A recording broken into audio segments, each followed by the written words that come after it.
My name is Barbie Mooring, and I want to share with you today my 23-year struggle with misdiagnosis and symptoms of a tick-borne illness.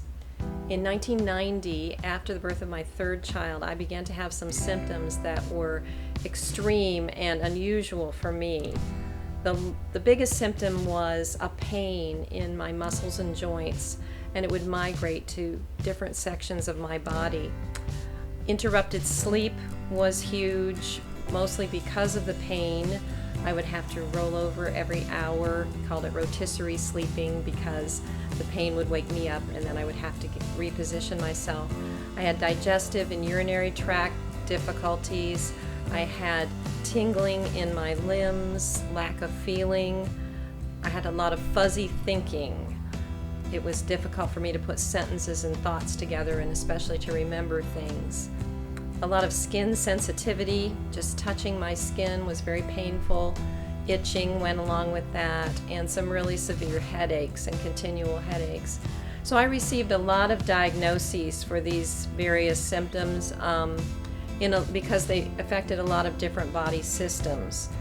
Throughout those years, I went in and out of many doctors' offices, family practitioners, OBGYNs, rheumatologists, cardiologists, neurologists, urologists, allergists, dermatologists, alternative integrated doctors, multiple sets of those, and no one could really put their finger on what was going on.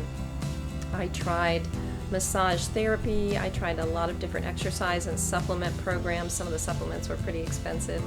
Nutritional approaches, different diets, elimination diets, hormone therapies. I tried a lot of conventional medicines and a lot of alternative medicines, pharmaceutical and alternative medicines. It was a real roller coaster for me emotionally.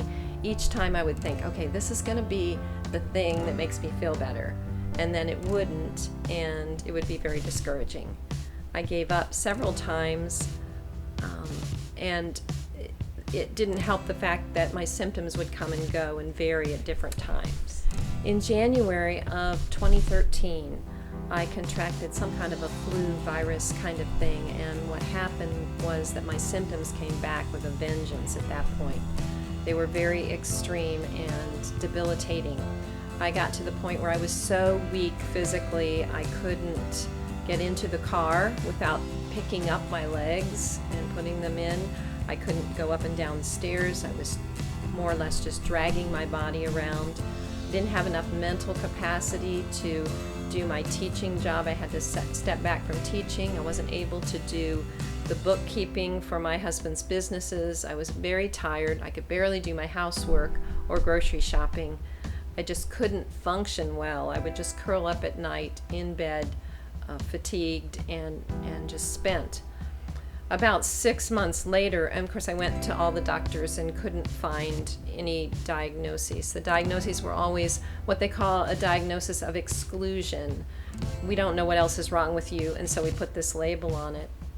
Well, about 6 months after that flu experience, my son woke up with half of his face collapsed. He had Bell's palsy. And through a series of circumstances, we found out that he had a tick-borne illness. And through another series of circumstances, we were able to go to a doctor who specialized in that. He was diagnosed right away and treated.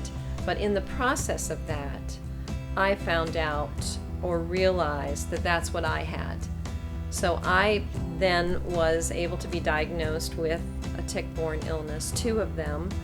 By that time, the numbers that indicated those illnesses were present in my body were extremely high, and I was very sick. But I was thankful because I had at least an enemy that I could attack. After that, our family spent literally thousands of dollars on medicines, many of which had side effects, which led to other expenses. We tried just a number of things. There were side effects such as my hair fell out, my teeth turned color. The big thing was, though, I was getting weaker and not stronger, and sicker and not better. And that was discouraging to me. There wasn't an upward trajectory. It was just stable or the same as or downward. And then someone introduced me to essential oils. At that point, I felt like I had nothing to lose, and that really revolutionized the whole picture. I used essential oils to support my body's systems so that they could do what they were designed to do and effect an end to my symptoms. In 3 to 5 months, I was symptom-free after 23 years. And after 3 years, that was 3 years ago, I'm just delighted to report that I have felt great. I run up and down stairs daily. I get on the floor and play with my grandchildren. I'm sleeping well. Last year, I was able to teach 64 students at our co-op. I really have full energy. I'm bookkeeping for 5 different businesses that my husband runs. I just have a lot of vim and vigor. It made such a difference in my life. It was just a real turning point for me. I want to give the credit where the credit is due, because it really was God, the Lord Jesus Christ, who restored my health. And this was the path that I took. This was part of my journey. Diet, nutrition, and the oils were an essential part of my journey. Essential oils have been such a help to me in this journey.